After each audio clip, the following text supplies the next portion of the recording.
and the guns truly go silent on the continent of Africa. It has not been easy,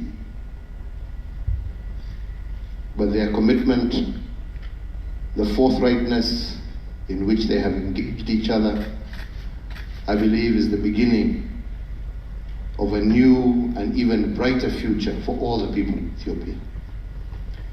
It is sad that we have to witness what we have witnessed, but we're not here today to talk about the past, but to focus our attention on the future. And that is what these two gentlemen and their delegations have been doing. It is indeed my belief that the same spirit of collaboration that they have shown, the same spirit of love for their people that they have shown, the same spirit of understanding that peace does not come from one side but from all parties, is what shall continue to prevail. I am heartened by the fact that both parties recognize the need for the people of Ethiopia, wherever they come from, are in need of humanitarian assistance today, are in need of food, are in need of medicine, are in need of a resumption of services.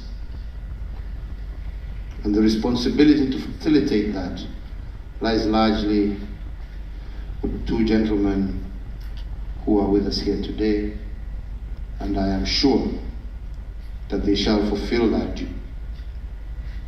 Mine is to thank all heartened who by the fact have helped us as facilitators need of a resumption achieve of this services, objective today, and the and for all responsibility of to us facilitate that to do lies that which largely we can to support the gentlemen people of Ethiopia who are with us to here make today, this and I am agreement sure and settlement a that they shall reality, fulfill that duty. and for all of us to pull Mine is together to thank to all see who how we can mobilize on have this, helped us as facilitators especially achieve this to objective our today, international and and for all development of us partners, to do that which we can process to succeed, to support the people of Ethiopia to make this agreement and And what is settlement quite a clear reality, is and that for all of us to pull together they don't need to to be see told what how to we can do. mobilize on this, especially to our international and development partners, for the process to succeed. They do need assistance. And what is quite clear is that they don't need to be told what to do, but need to be helped to do that which they, as the owners of Ethiopia, wants to do. And that is my request to all of you, that whoever, in whichever capacity, join hands and support them in what they need to do. It will be truly appreciated. And let me conclude by saying that what has materialized for me over the last few weeks is that truly we as the people of Africa have our own solutions. All we need to do is to engage, to respect, and to honor one another, to love our motherland, to love our continent, and to realize that in whatever capacities we hold, our responsibility is to make this continent better for our children than we found it. There are no differences that are too large to be overcome. And we have seen that in the discussions that we have seen take place between these two gentlemen.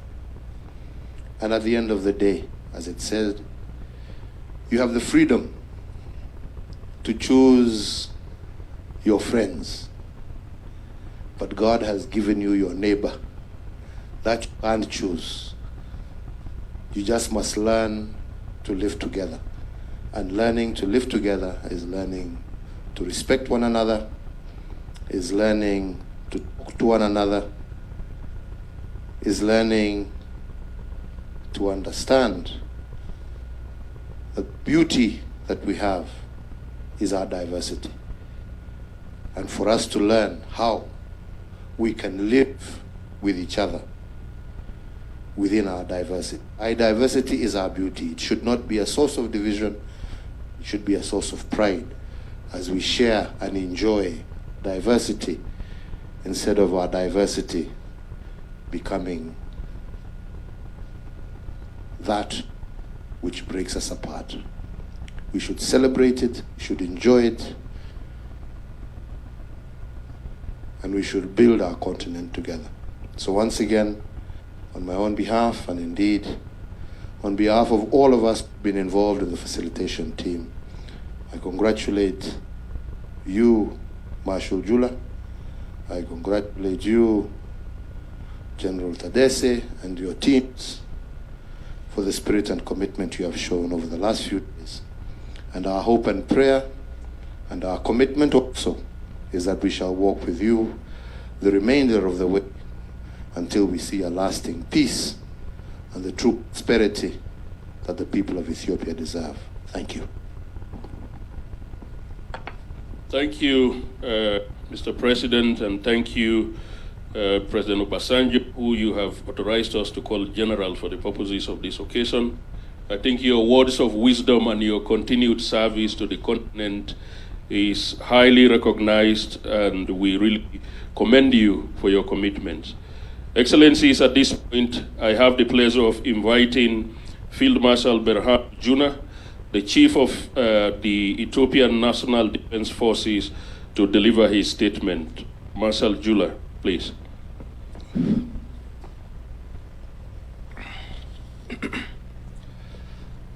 Your Excellency, former President Olusegun Obasanjo, African Union Special Envoy for the Horn of Africa, Your Excellency, former President Uhuru Kenyatta, former President of the Republic of Kenya, Excellencies, ladies and gentlemen,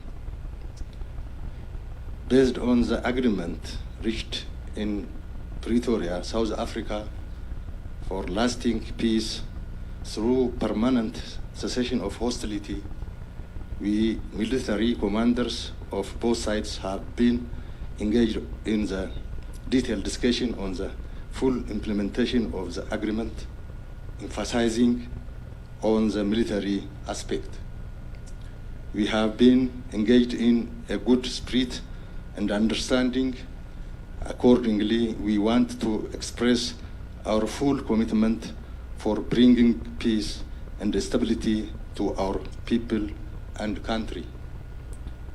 Therefore, we will fully dedicate ourselves to implement the Pretoria Agreement and this declaration. To this end, we would like to affirm our full commitment to the people of Ethiopia, to this panel and world. I thank you. Thank you very much, Marshal Jula. At this point, it gives me pleasure to invite General Tadesse Worede, the commander of the Tigray armed combatants. General Tadesse, please. Thank you. His Excellency Chief Olusegun Obasanjo, AU High-Level Panel Chair, His Excellency Uhuru Kenyatta, former President of Kenya and member of the panel, Excellencies, ladies and gentlemen. First and foremost, I would like to thank all of you for your efforts to bring lasting peace to the people of Tigray and people of Ethiopia in general. We fought for the last 2 years to protect our people and defend our interests. We have suffered untold misery over the last 2 years and still continue to suffer. The commitment we are making today is with the hope that expectations that our people's suffering will come to an end soon. This is a very daunting task in the light of the many spoilers from within or outside who are profiting from this war. It's our expectation that the other party honors its agreement not only to end the conflict but also to facilitate humanitarian access and resumption of service. I thank you.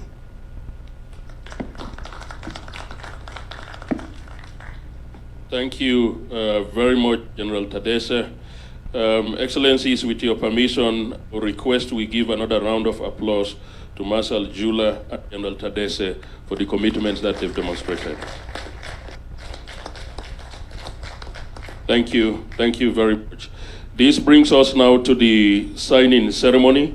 So I'll call two officers from the department, well, one from IGAD, to step forward with two identical copies of the declaration for the signing by Marshal Jula, General Tadesse, and it will be witnessed by former President Obasanjo and former President Uhuru Kenyatta.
Excellencies, with your permission and with the signing of the declaration, may I now invite Field Marshal Jula to the front and General Tadese that they can exchange the declaration that they've signed in front of the leaders.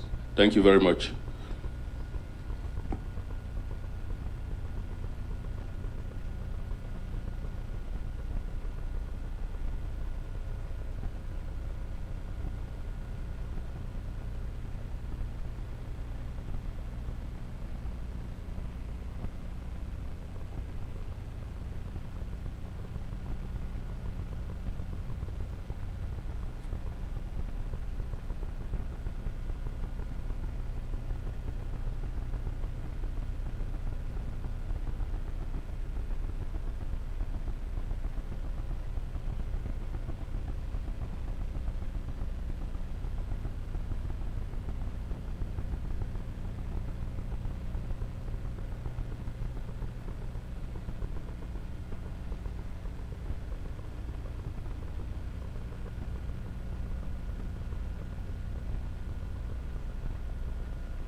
Excellencies, with your permission, I will now proceed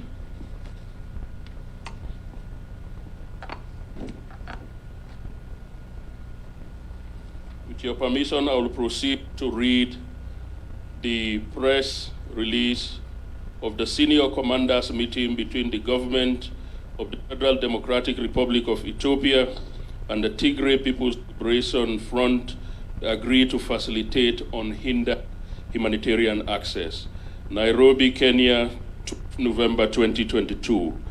The African Union Commission concludes the meeting of senior commanders following the signing of permanent cessation of hostilities agreement between the government of the Federal Democratic Republic of Ethiopia and the Tigray People's Liberation Front on the 2nd November 2022. The parties have agreed to facilitate unhindered humanitarian access to all in need of assistance in Tigray and neighboring regions, facilitate unhindered movement of humanitarian aid workers, provide security guarantees for humanitarian aid workers and organizations, as well as protection of civilians consistent with the provisions of the agreement. Furthermore, the parties agreed to the establishment of a joint committee to elaborate on the modalities for the implementation of the comprehensive disarmament, demobilization, and integration program. The African Union Commission applauds the parties on these significant confidence-building measures and encourages them to continue towards the full implementation of the cessation of hostilities agreement as part of overall efforts to end the conflict and restore peace, security, and stability in Ethiopia. The 4-day senior commanders meeting was facilitated by the AU High Representative for the Horn of Africa and President of the Federal Republic of Nigeria, His Excellency Olusegun Obasanjo, together with AU high-level panel members, former President of Kenya, His Excellency Uhuru Kenyatta, and Her Excellency Madam Pumzile Mlambo, former Deputy President of the Republic of South Africa and member of the African Union Panel of the Y. The African Union Commission expresses appreciation to the government and people of the Republic of Kenya for hosting this senior commanders meeting, a demonstration of the continent's commitment to the African Union's agenda of silencing guns in Africa. The African Union Commission further wishes to acknowledge the support of the Intergovernmental Authority on Development, IGAD, the United Nations, the United States of America, and the African Development Bank. And thank you.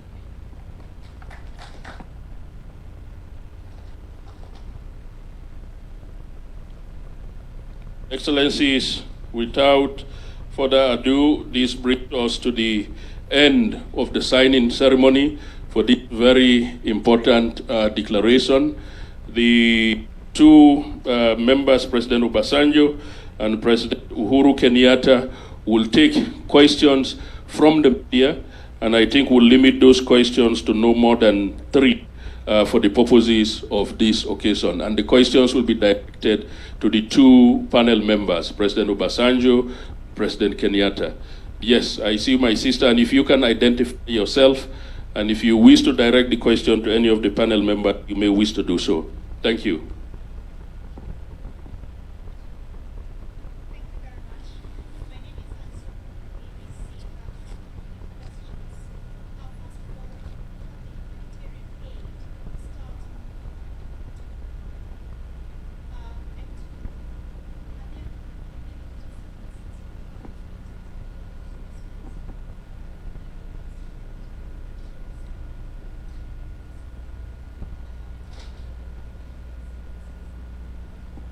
Thank you, and President Obasanjo or President Kenyatta.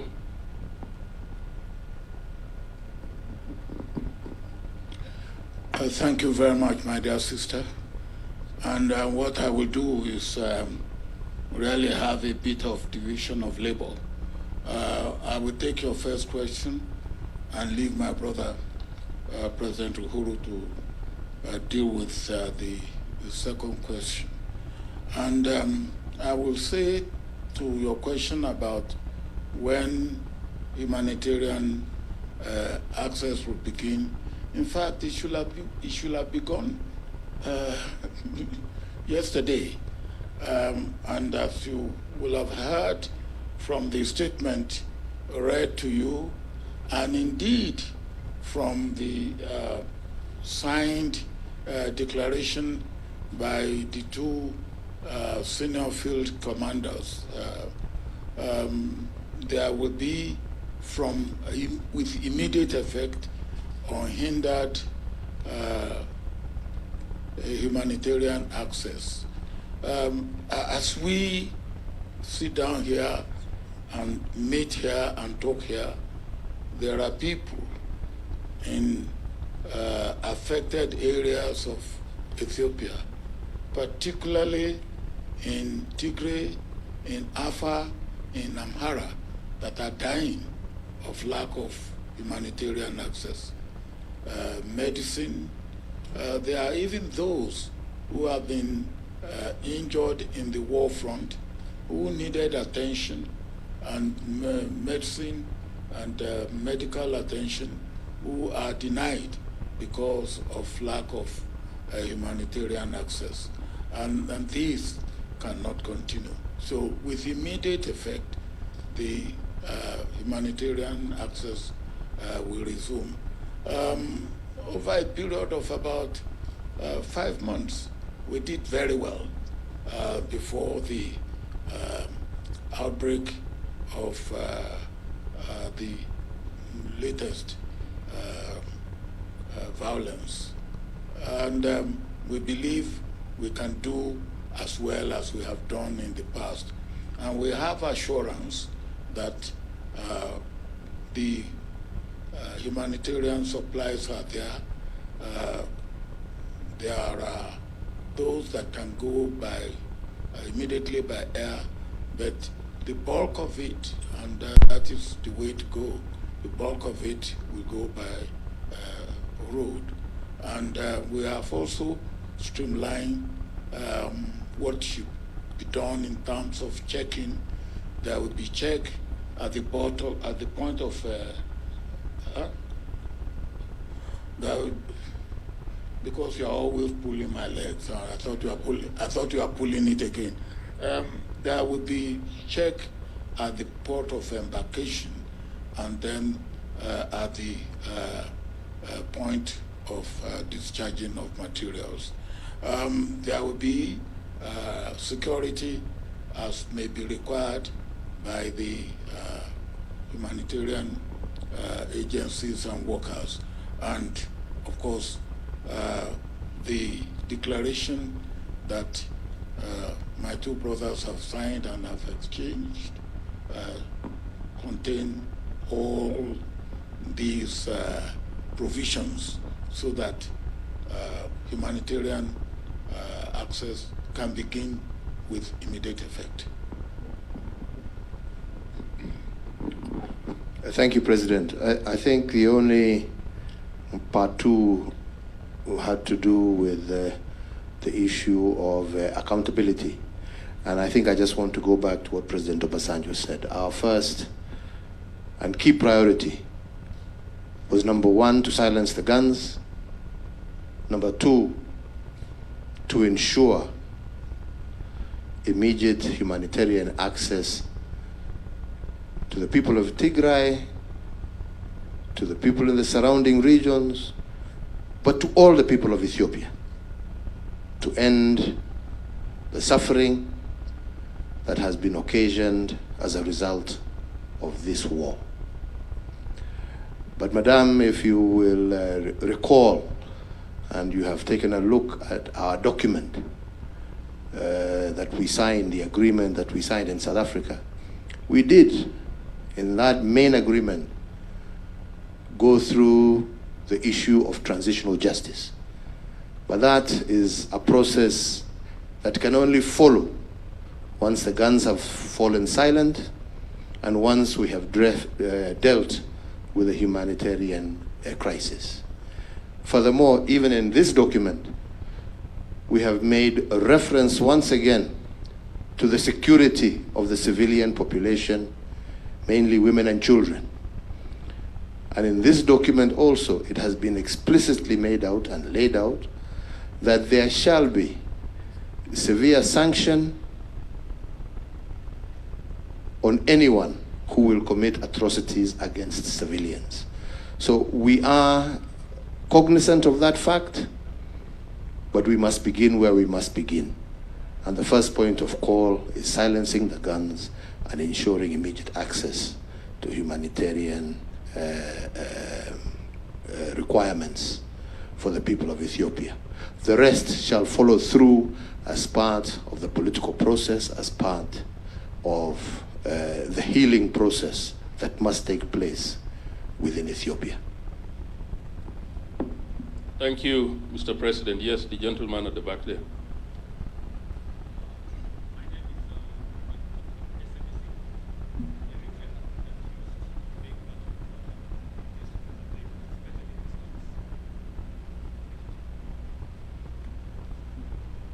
Can we take there is a third question and then we conclude this segment?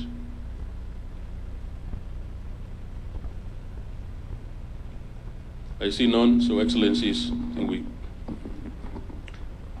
We are not here to talk about any particular country this way or that way. We are here to talk about the peace of Ethiopia and all the issues that concern the peace and security of Ethiopia have been addressed by the parties, and I think that's all I need to say about that. This is not about talking about this person or that person or this person. This is a question of silencing the guns, and all the issues appertaining to silencing the guns, access to humanitarian needs, rebuilding Ethiopia have all been taken into account, as well as safeguarding the sovereignty and integrity of the nation state of Ethiopia. So I think that's what I can say about that. Thank you, Mr. President, and I think with your permission, may I request you, Mr. President, and others to really give a round of appreciation to the people of Ethiopia for the major step that they've taken this afternoon. Congratulations. And I would also like you to join me to thank our two elders, General Obasanjo and former President Uhuru Kenyatta, for the stellar work that they've done.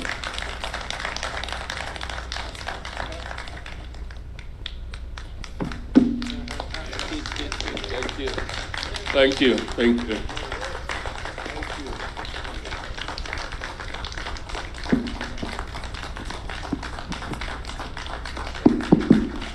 I don't want you to get away with wrong impression. Both President Uhuru Kenyatta and the director refer to me as general. Now, when I'm doing this type of job, I'm not general. It's only my political opponents that refer to me as general. And I know where President Uhuru Kenyatta, I will know on which side he is. No, but he's my chief, so I don't have a big problem with that one. Thank you very much. Thank you. And we'd also like to thank our partners, the government of the United States. We'd like to thank IGAD, the African Development Bank, and others. Thank you very much.